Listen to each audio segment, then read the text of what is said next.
Thank you all and welcome to the Marketing Playbook Has Changed webinar to keep up with the AI shift. So I'm going to introduce our speaker of the day, Jessica. She's wonderful. She's been doing this for many, many years. She founded by Aries, her company. She has tons of experience in legal marketing, business development, and digital strategy, and she helps hundreds of law firms get their marketing to the level that folks want. She helps team increase visibility, strengthen client relationships, drive measurable growth through advisory, training, and AI supported programs. Jessica is also on the Legal Marketing Association's International Board and serves on the International Legal Technology Association, so ILTA, events committee. So she's a thought speaker. She does a lot of webinars and she trains a lot of law firms. So I'm very happy to have her here to talk about the challenges that law firms face with the new AI landscape. So with that, I'll give Jessica the floor. Thank you. Thank you for having me. I already got some messages from folks I know in the room. So thank you for being here and thank you to Centerbase for having me. So really just to set the stage for what we're going to be talking about today, this is less of kind of a tactical and more of kind of a framework and a new lens of looking at marketing in 2026 as things have shifted with AI. So if you came here for a lot of tactics, not the right webinar. This is much more talking more about what we're seeing in those shifts, how you can prepare for them, how you can get your firm thinking differently, as well as I have a lot of prompts and resources I'm going to share to help you kind of start assessing what you need to shift in your own marketing to be ready.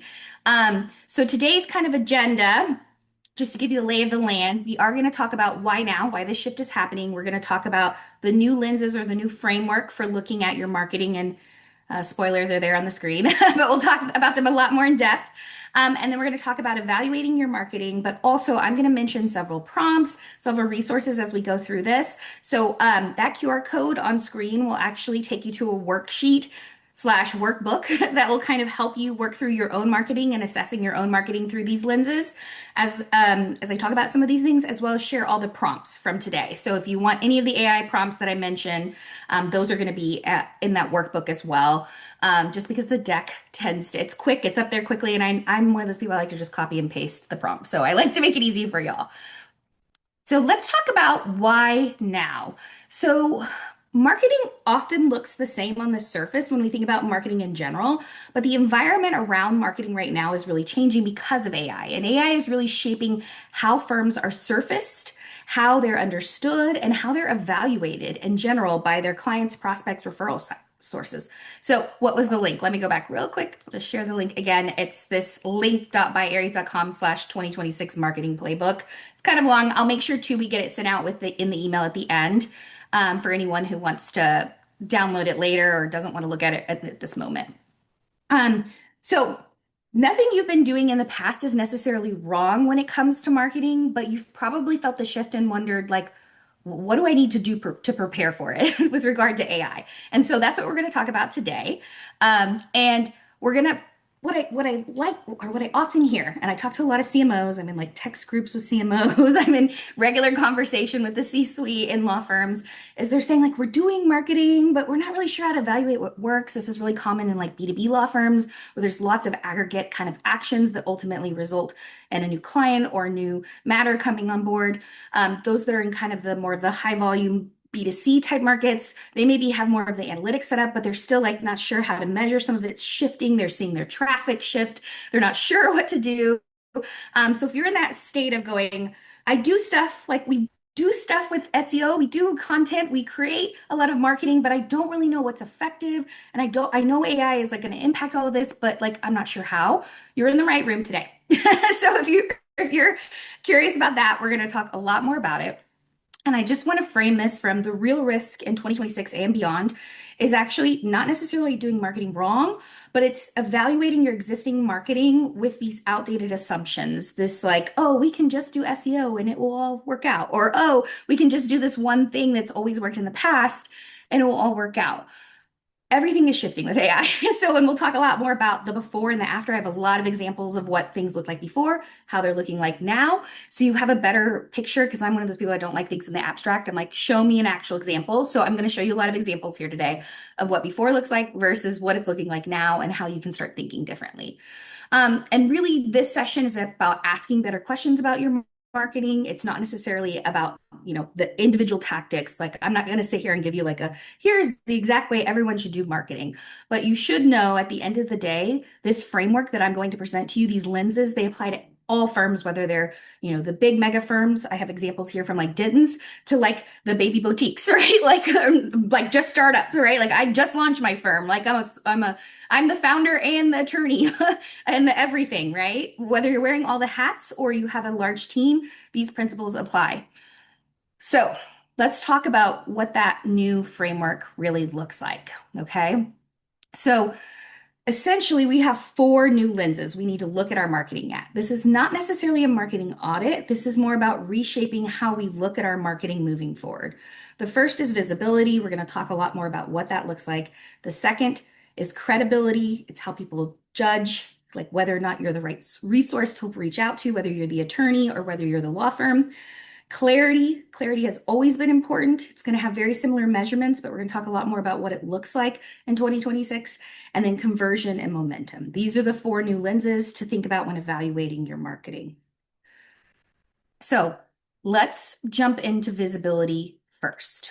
So when it comes to visibility, the way we used to think about visibility in the past, and the way a lot of firms I know thought about visibility is, am I showing up in Google search? Like, am I being found in Google search? And so firms in the past a lot competed for keywords, right? They competed to show up in search or to show up at the top of the ads in search. And that was really how they kind of focused their digital strategy. And then from there was some retargeting ads, there was some use of social media to complement that, right? But in general, a lot of the firms that I've like worked with, a lot of them, there's firms that will come to me and say, I want to work on a social strategy. I'm like, strategy. And I'm like, have you started with an SEO strategy first? Because it's so important and so foundational. And so keywords really drove how we thought about how visible our firms are and even how visible our attorneys are. And so success was really focused on being found in search. And what we're seeing is this is shifting a lot. Okay, so this is just an example here on screen of Arissa Lawyer, Austin, Texas. If I were to type that in, the old way of search, you'd have your sponsored results and then you'd have your organic search results. Okay, that's how a lot of us were competing for traffic and before 2025, I would say probably 2025 and before. Now, what we're seeing is that if you were to type in that same keyword now, in a keyword-based search, you're actually going to get this thing called the AI overview that's going to pop up. And this is going to essentially summarize and give a list of lawyers. You can even see headshots and photos here. You can see summaries that are driven by AI, that are written by AI. And what we're seeing is that AI is basically summarizing what it knows about you from various sources. It's not pulling all of those sources just from your website. It's taking sources from various places, regurgitating it and summarizing it into some form, and then selecting on its own who to present to you in this list here. And so that's a very different way of being found in search. Like search is literally changing as we speak.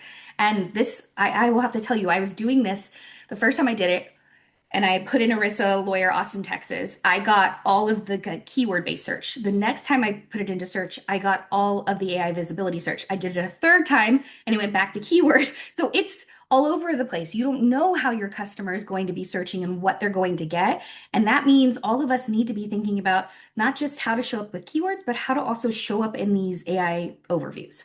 So that's one area.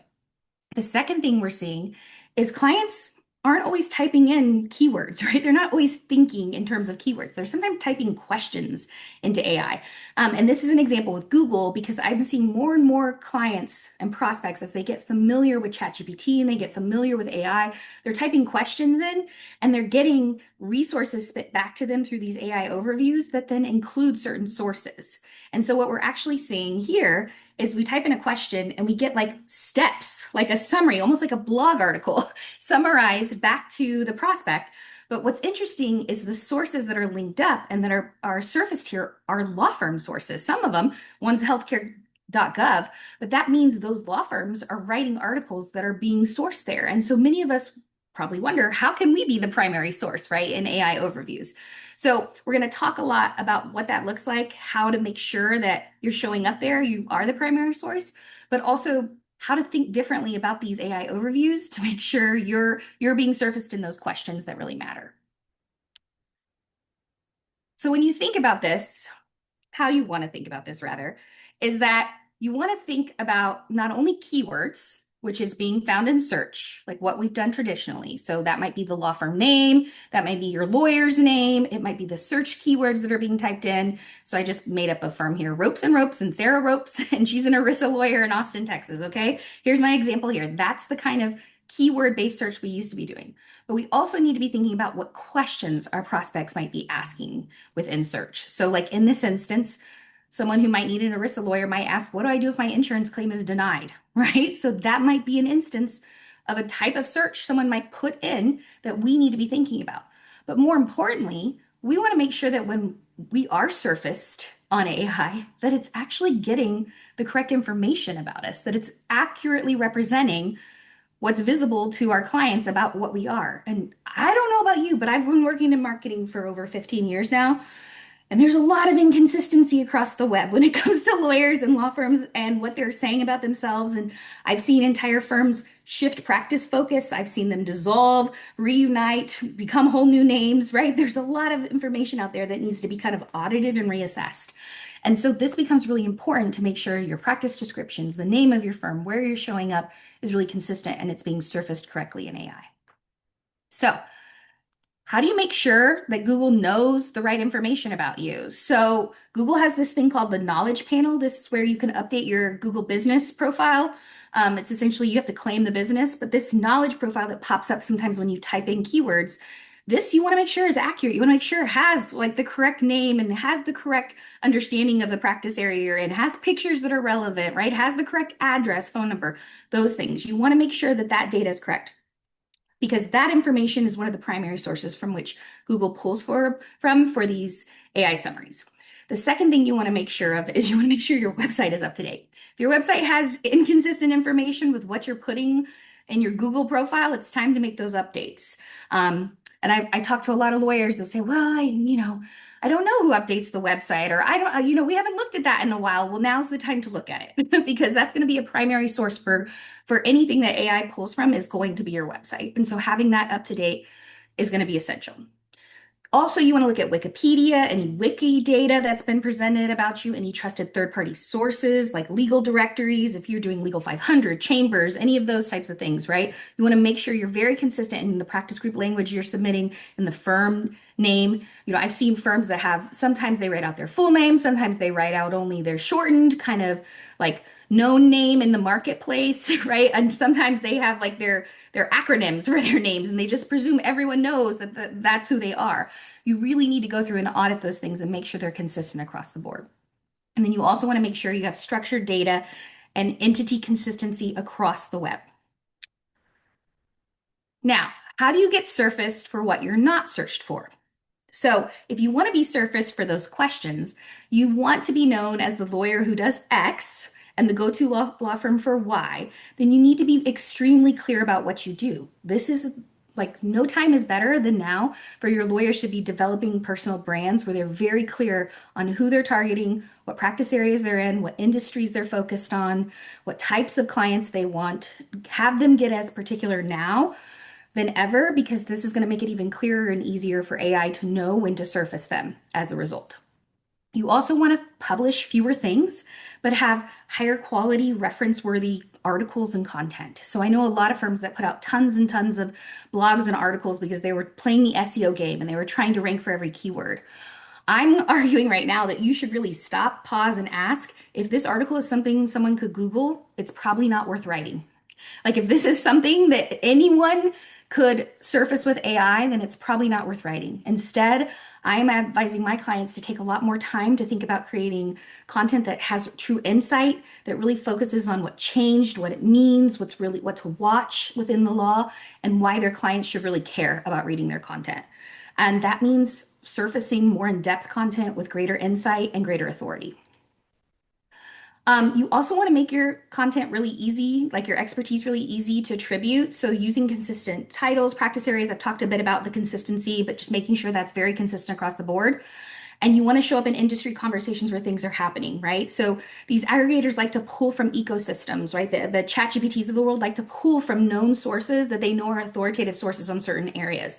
So now's the time for your lawyers to be quoted in those industry publications and those trade publications and those very highly authoritative sources within their domain of expertise, and make sure they're showing up to speak, making sure they're showing up to publish, making sure they're being quoted in those sources, but then also really pushing them to also do things like PR, which in the past wasn't as big of a deal, now is becoming a bigger deal because if AI has the choice to cite, New York World, what am I trying to say? A site like the New York Times versus, you know, Joe's blog, which do you think is a more authoritative source? And this is going to become really important for your lawyers to think about that. We You have also want a to make sure, question, oh, Jessica. yes. What do you think about AI writing the article? So I think you have to be careful. I think the source material has to be from the lawyer at the end of the day, has to be something that has true insight and true expertise in it.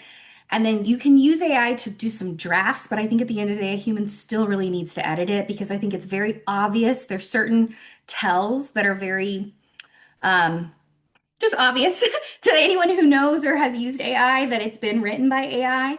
And so, really taking the time to have a strong editor look at it and make sure it's revised properly. But I think, too, the basis of the knowledge within the article has to come from the lawyer. The lawyers are the subject matter experts.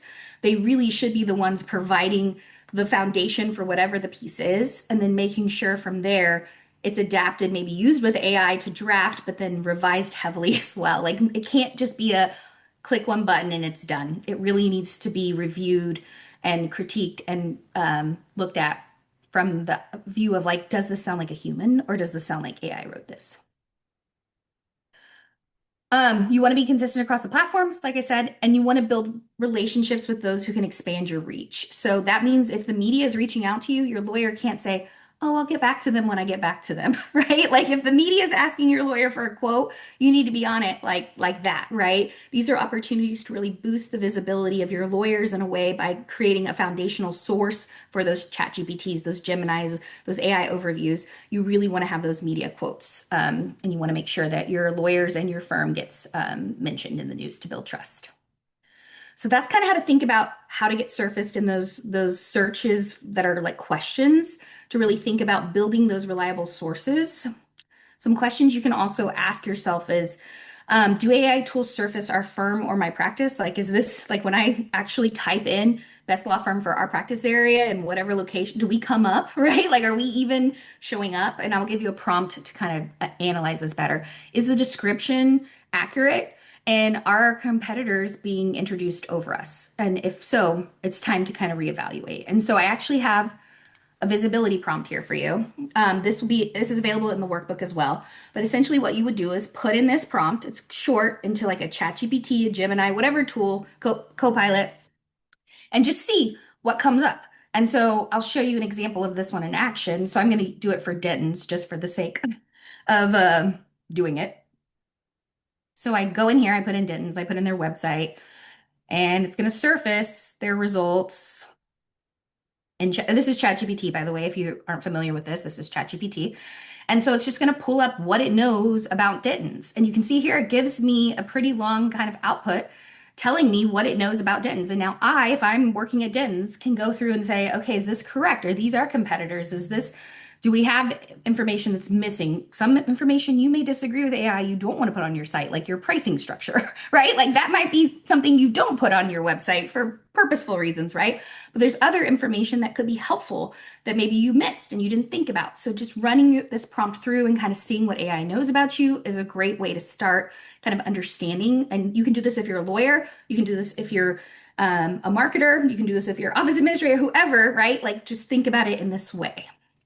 But I think where this becomes really fascinating is when you actually take note of what it cites, what sites it's using, what sources it's using to surface these responses.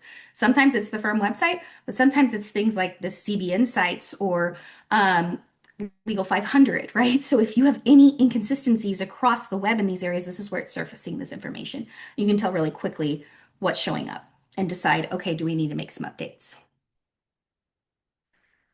So that's visibility. That's the visibility lens I want you to use when you're thinking about visibility in general. How are we shifting away from some of this keyword to think about questions, to think about how we're showing up consistently across the board, how we're being cited by some of these different sources. Let's move into credibility. Okay. So credibility in the past used to be, oh, I have a polished website. I have this beautiful awards and rankings. I have this beautiful bio, and I have this really nice working website, and that's like enough. I have formal language. I'm very professional. That shows I have credibility, right? Now, credibility looks a bit different. Like AI especially wants you as a like from a credible source to be in a lot of different places. It wants to see you on LinkedIn. It wants to see that when you're writing an article that you're using similar language, that you're quoting, maybe having the same headshot, like have very consistent.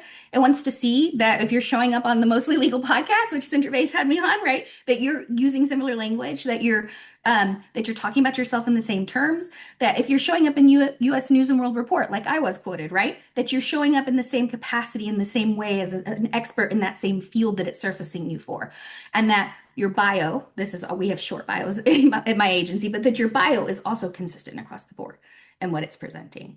And so what you come to find is that clear and current explanation of services, real clarity around that, consistency across these different profiles, evidence of experience and relevance, information that's easy to summarize and verify, and stats and data points or insights drawn from different sources are going to become really important. And so you actually, when you think about your lawyers, your firm, your marketing strategies for them should be quite diverse. They should be showing up in a lot of places as the expert in all these different avenues.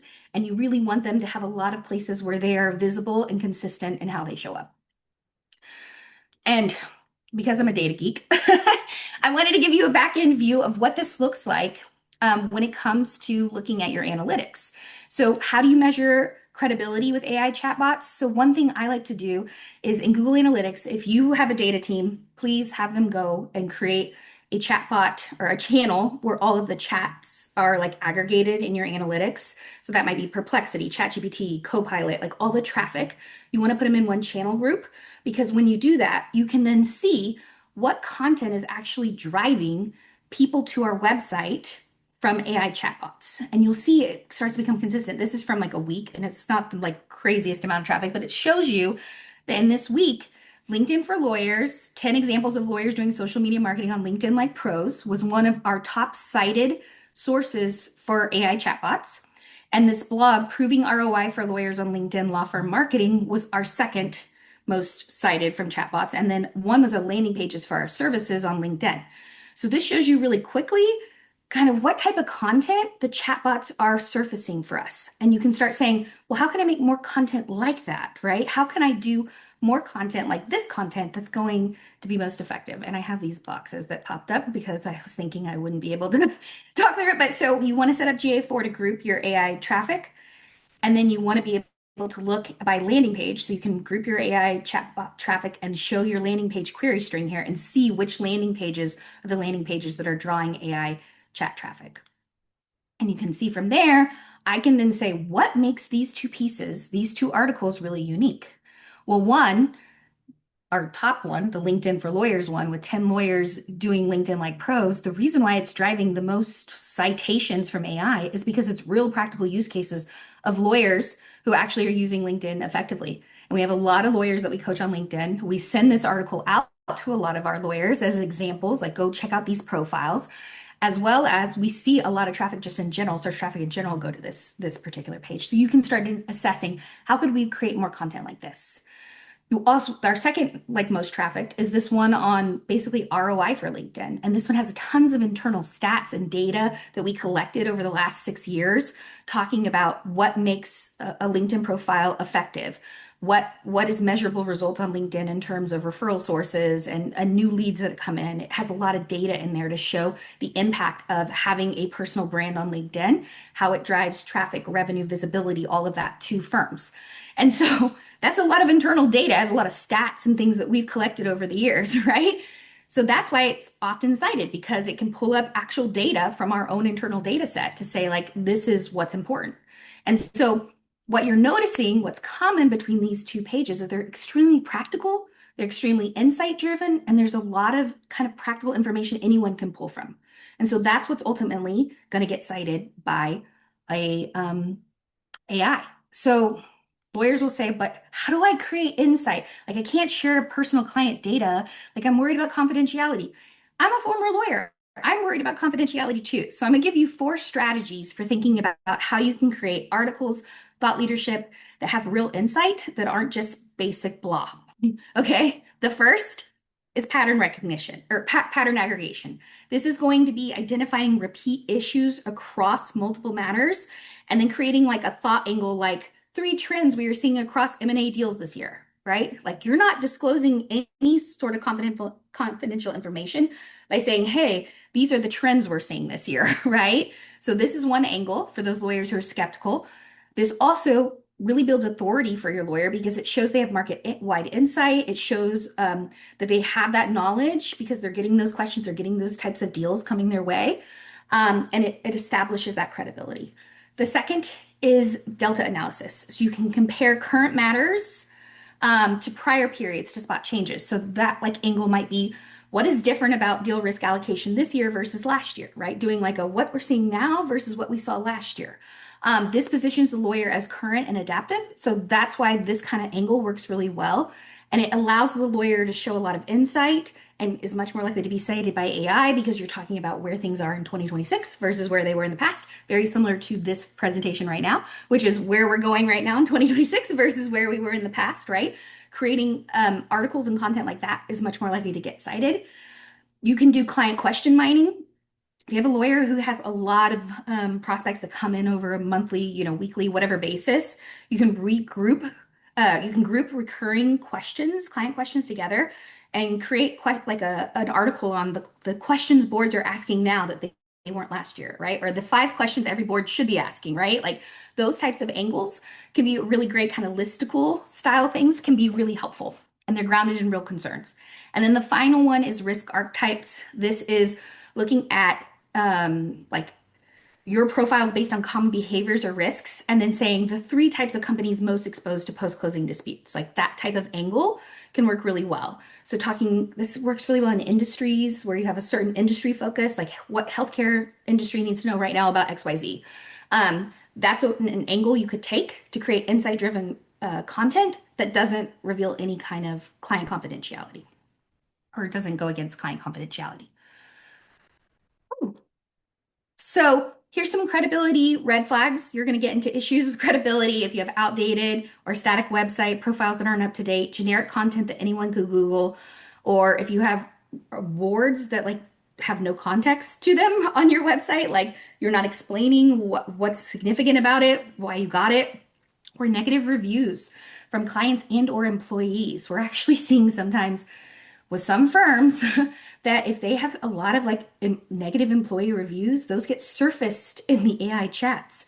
So you really want to make sure you clean that information up, that you're, thinking about that when you actually are, if you have a lot of those kinds of reviews on some of those like glassdoors.com and things like that, they are pulling from those websites, Reddit. If you have like employees complaining on there, that might be time to go in there and do some cleanup, right? And to think about kind of how to get in front of that. And credibility used to be something you established once, like you create the beautiful website, check mark. From a digital credibility standpoint, you were done. Now it's all about systems and people and continually reassessing what the internet and what ChatGPT and what Gemini knows about you and what Copilot, whatever, all of the AI chats know about you. So here's a little checklist you can use to kind of assess your credibility. This is included in the workbook. So if you want a copy of this, and note that if you download the workbook, you will get this and you can walk through this and kind of assess your own kind of credibility right now for your firm or for your practice. Let's move into clarity, which is the third lens that we are going to look out of. And I like to use this graphic and remind people that a confused mind is an indecisive mind.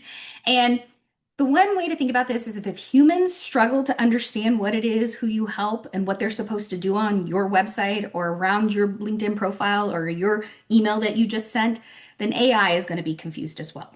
So clarity is not just about branding, it's about understanding and comprehension. And I think this is where a lot of people get confused. They think, oh, if I just have this beautiful brand, that's enough.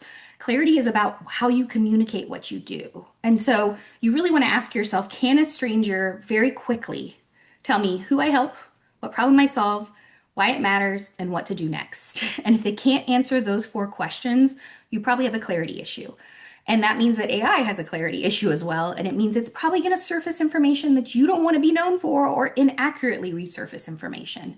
And so these four questions are really key to kind of understanding what AI knows about you. And I want to use some examples here from some real world coaching that I've done most recently with some firms. So I coached this lawyer recently on his LinkedIn presence. I don't want to like out like everything about him, but his name is Michael. And we can see here he has his Juris Doctor.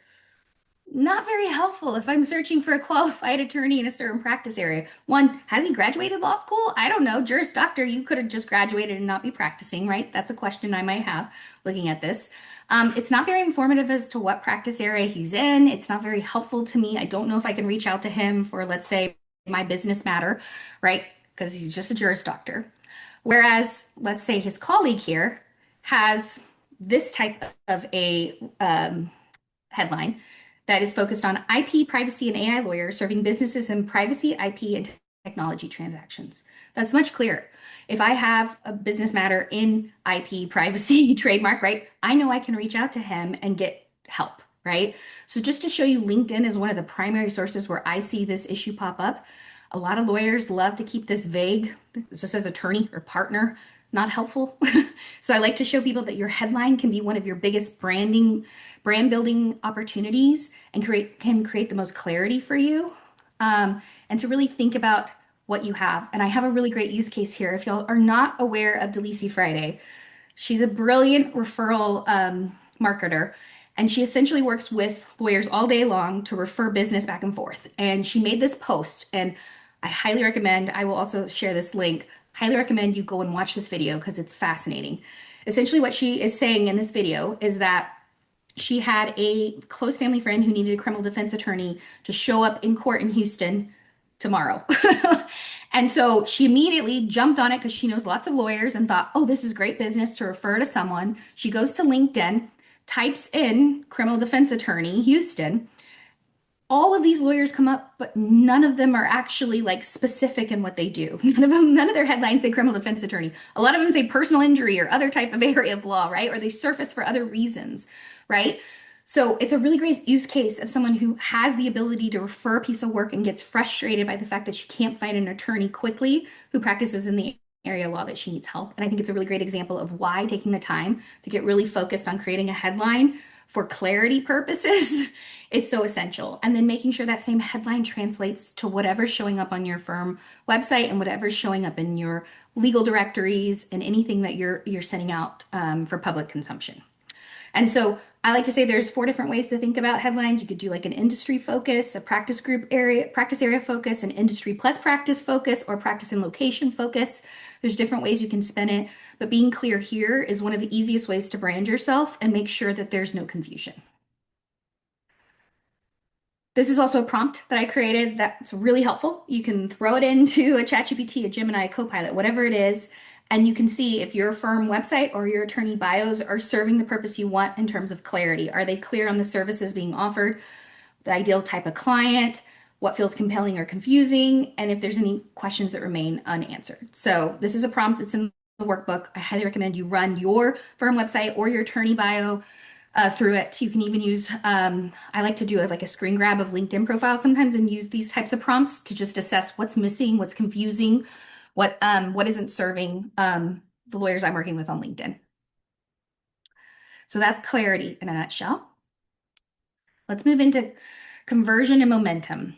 So a lot of people think about conversion as like, oh, leads in, convert, convert, convert. I actually think we should be thinking about conversion differently. I think we should think about it from the perspective of familiarity, recognition, meaning being a known entity, and then conversation. Because very few clients I know literally type in something and then call the first lawyer that pops up, right? Many of them do their own due diligence to investigate. And if you're working with business clients, they definitely do their due diligence. They'll read articles, they'll make sure you're actually an expert in that area. They'll go to your LinkedIn, right? They're going to really assess before they reach out because they don't want to waste their time. They're busy people, right? Or someone on their team is doing that analysis before your name is surfaced. And so I think it's really important for us to think differently about leads, not in conversion from just, click and call to how do we create familiarity? How do we become a known entity? And then how do we start conversations? And so what this looks like to me is we break it down, kind of thinking about familiarity and this set of the primary goal is being seen repeatedly without friction, meaning people are seeing your content, your articles, your emails, whatever it is that you're trying to get in front of them repeatedly. That you are creating topics and content that are broad and relevant to them, and then it's approachable, it's low stakes, and it's helpful. And you really want to make sure that like your sign for success from them is I see them often. I was on the Vegas Strip and got stopped by someone who was like, "Oh my God, I watch your YouTube videos." So like you want that kind of recognition, right? But they were a legal marketer, thank goodness, right? But like I was like, "Wait, who are you?" Like, but you want that kind of like in your domain, your world, your ecosystem, you want that kind of recognition where someone would stop you on the street in Vegas and say, "Oh, I follow you," if they're your ideal client or your ideal person you're trying to work with. That's what we want for our lawyers. That's what we want for our firm to be that well known as the lawyer that does X.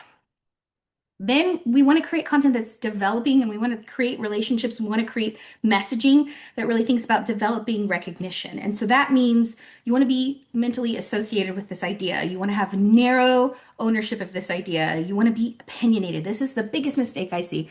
Lawyers writing content that anyone could write. Like perspective driven content is going to be the key to the future of marketing in 2026. Lawyers who are willing to say, I'm seeing XYZ, not I don't know, not broad topics, right? Like not just lawyers that are actually willing to take an opinion, a perspective, a stance, a way of thinking about like what their business mindset is beyond just legal mindset is going to be really important. And this is you want like your success signal is going to be they are known for this, like they are the person. And the best example I can give you is like if you go into a forum within your trade publication or associations that you're in, whenever someone asks for that practice area that your lawyer's in, you want their name to come up, right? So I'll give you this example. I'm in a legal marketing association. I can't tell you how many times people ask who knows social media well, and my name gets dropped in the the like chat, right? That's what you want for your lawyers. You want them to be so well recognized that their name is consistently comes up for that thing they do, and they do unlike anyone else. And then finally, you want to start developing conversations. You want to start creating content that has the goal of creating dialogues and engagements. You want to basically have moments of shared discussion and decisions. You want to invite people to have reflective kind of conversations.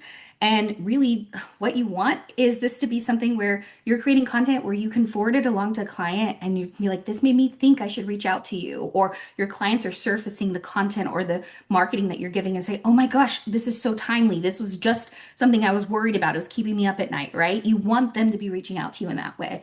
And the best example of that I can give is like, you want your lawyer's LinkedIn to be so effective that their clients are reaching out to them and like, I saw you posted this. I didn't like your comment, but I saw you posted this and it made me think I needed to talk to you, right? Like that's what you want for your lawyers, them to be so hitting the nail on the head with your clients and understanding their pain points and problems so well that you're able to kind of get in their minds before they need it. So that's how we need to think about conversion, less about, lead, click, call, and more like how do we create an opportunity to brand ourselves? How do we create an opportunity where we're known for this? And how do we keep an opportunity, create an opportunity where people start having conversations and reaching out to us because we are known for this and because we're so dialed in. And that's where momentum comes in. I can't tell you how many times I get asked, should we have an Instagram? Should Bookshare Firm have an Instagram? And I'm like, I don't know. Are your clients on Instagram? So there's 1,000 questions I have there, but I think the biggest thing to ask yourself with any channel, with any marketing effort you're doing is if we stop this activity tomorrow, would anything break? Would our leads dry up? Would our referral sources stop? Would anything stop working? If the answer is yes, then maybe you need to reassess. I mean, if the answer is no, then maybe you need to reassess and go from there. And so you really want to be pruning your marketing, not piling on. It's very easy to get in the rat race of doing a lot of marketing that actually isn't effective. I can't tell you how many times I look at marketing plans and I'm like, why are you on this channel? What purpose does it serve? It just takes up more resources, more time, and it's not serving you. And this includes kind of evaluating your own marketing this way. I want to give an example from our own newsletter. We used to spend hours writing this newsletter, 2 hours of time every month writing a newsletter that was a bunch of content of like pieces we recommended legal marketers read. It performed well enough, but nobody was starting conversations with us about it because we were driving all of our traffic to other sources. We thought it was like an authority building piece for us, but when we actually looked at the data, like people would click on it, read it, and then click off. They never like went to our website then or continued down the path of trying to learn more about us. And so what we actually ended up doing was we loaded a ton of the data into ChatGPT into a project. And you do need to think about confidentiality. We have like a business enterprise account on ChatGPT, so we have like a lockdown of our data. You do want to think about these things before you're uploading data sets into ChatGPT. But we felt comfortable doing this. We uploaded a bunch of analytics from not only our Google Analytics, but our email marketing campaigns, from our YouTube account, because we also linked a bunch of YouTube videos in there, all of the data we could find, basically. And then we asked ChatGPT to help us assess how we could improve our newsletter. We told it the problem. This newsletter isn't starting any conversations. Basically, people click on it, but they don't go anywhere else, right? They click on that one article and leave. So how can we build more momentum there? And so basically, ChatGPT recommended that we change our whole approach, that we start promoting more of our own content. Like this is the last one we just did, and you can see this webinar was something we promoted.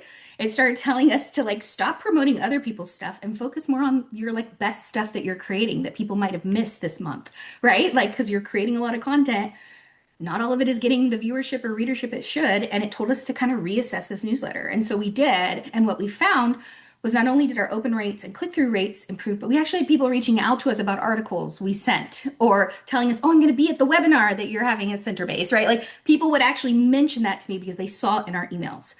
And so that's what you want. You want those conversations to start. You want people to actually be having conversations with your lawyers. And if they aren't, it's time to reassess. Is this marketing effective? Like if we turn this off, would anyone notice? Probably not if no one's talking about it. So that leads into evaluating your channels. And I really think at the end of the day, like I mentioned, Instagram, a lot of people create a channel strategy around something like an Instagram because they see their competitors are doing it. They're like, well, my competitor's on Instagram, so I should be on Instagram. And I can't tell you how many times I tell lawyers, are your clients there? Like if you're in an entertainment law firm, maybe that makes sense, right? Or if you are doing brand deals for content creators, maybe it makes sense to be on Instagram.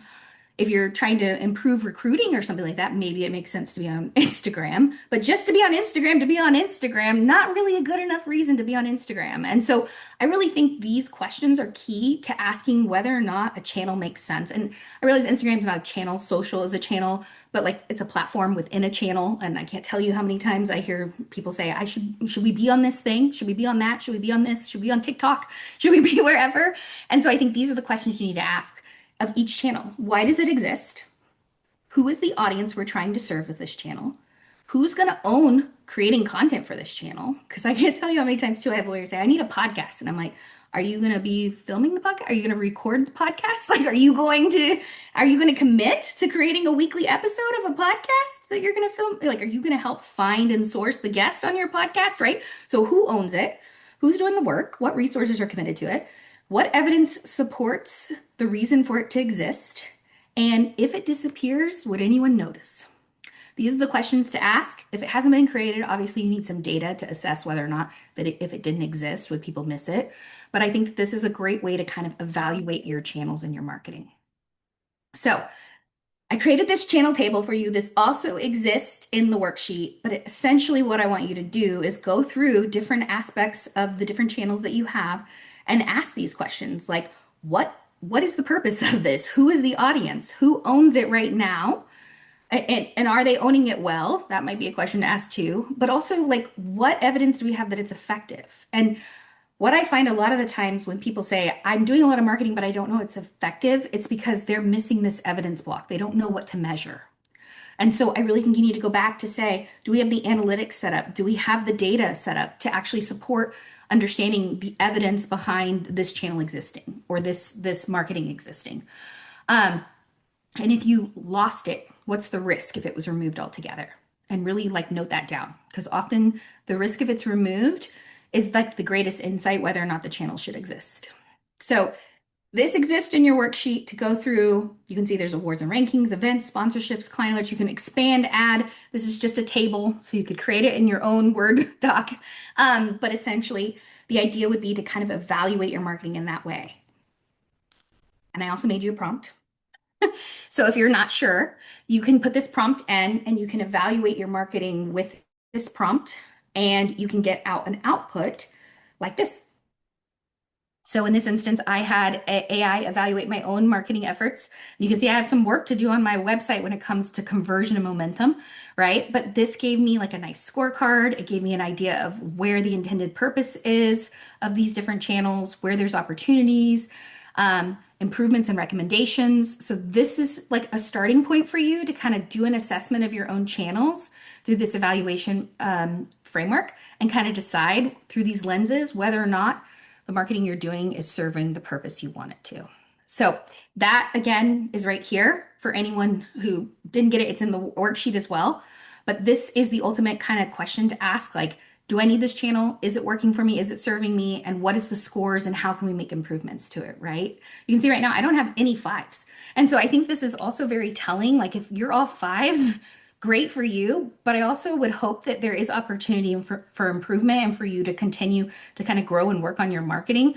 I'm a marketer full time every day, but I also prioritize clients over my own marketing because, it is the world that it is. Like, and our lawyers do the same, right? They're probably prioritizing client work over their own marketing. But this is like a great assessment you could run for them to help them kind of assess to like where there's opportunities for them. So that's all I have for today. If there are any questions, though, I'd love them in the chat. I also put the link up to download the prompts.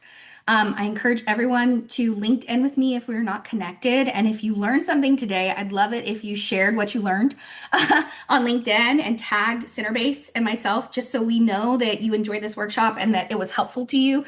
Again, all the prompts are going to be in the QR code or that link right there if you need them. I will also make sure to send the links to Centerbase so they can distribute them to everyone. But this is essentially how I think everyone should be thinking about their marketing in 2026 through these four lenses to kind of help make sure they're on top of all these things. Any questions?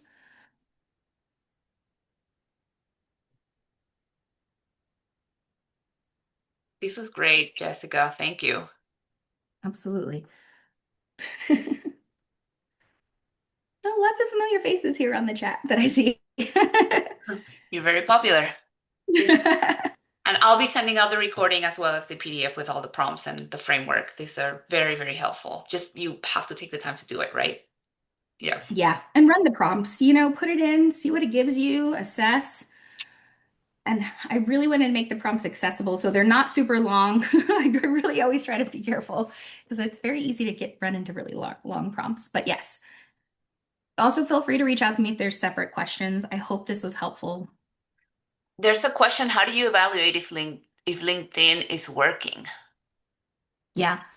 So actually, I would go back to that article, the LinkedIn ROI article that I had shared and I can share that with you. One of our most cited pieces, we have a ton of information on measuring LinkedIn and aligning it to law firm revenue. So looking at like not just impressions, but also click through and like to be able to set up UTM tracking to make sure you're able to see whether or not posts are effectively driving traffic to your website.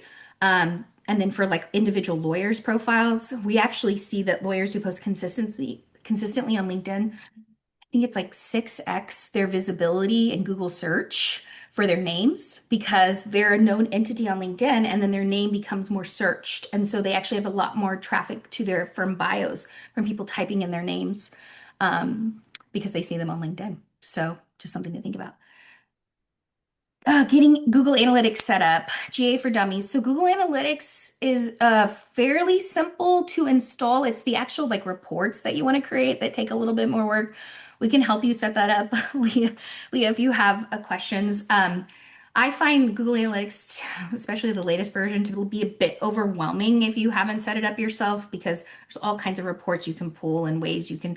So we actually create custom dashboards for a lot of our clients. So they're set up to be able to show what really matters to the marketers. So they're visual dashboards that just make it a bit easier. We use Looker Studio to do that, and I'd recommend something like that, Leah, just because Google Analytics in and of itself, if you're not familiar with it, can be kind of a beast to look Yeah. at regularly. I second that. We use it at Centerbase, and even for me, it can be very overwhelming. So it's good to Yeah. have an expert do it. And there's a lot of reports you can pull that are super insightful. They're trying to make it easier, but it's been like 2 years, and I'm like, this is the most easier we've gotten it. You know that feeling where you're like, can we make this more user friendly? That's how I Yeah, feel. it's not intuitive at all. Like you really have to dig deep, and they have a lot of stuff, but it's not easy to find. So yeah, Hmm. Hmm.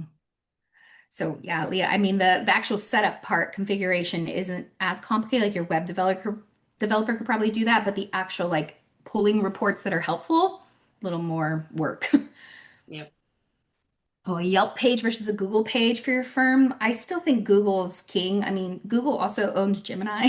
So, I mean, Yelp definitely helps with some visibility and things, but I think as we think about AI search in general, I mean, you want to have the correct credentials and stuff on Yelp. You don't want to totally neglect it. Like, I would take the time to set it up with your correct firm name, address, things like that. But if I was like investing time and energy on like a particular one, I would spend more time probably on my Google page and making sure that was updated. I don't know if you have a different opinion, but that's my thoughts. So, good questions. Yeah. All right. I don't think there's any more questions. Um, Jessica, do you have your contact info somewhere? Not in here, but if you want to LinkedIn with me, that's probably the like Yeah. easiest way to get in contact with me. If we aren't already connected, please connect. I feel like that's I respond to all my messages. So feel And free she's to very bring active on it. LinkedIn too. So, well, thank you everybody. Thank you, Jessica, so much for this webinar. This was wonderful. I will be sending out the recording and the prompts. So be on the Yes. lookout for that. All right. Thanks everybody. Have a good one. Thank you. Hey, Bye. Chris. Bye.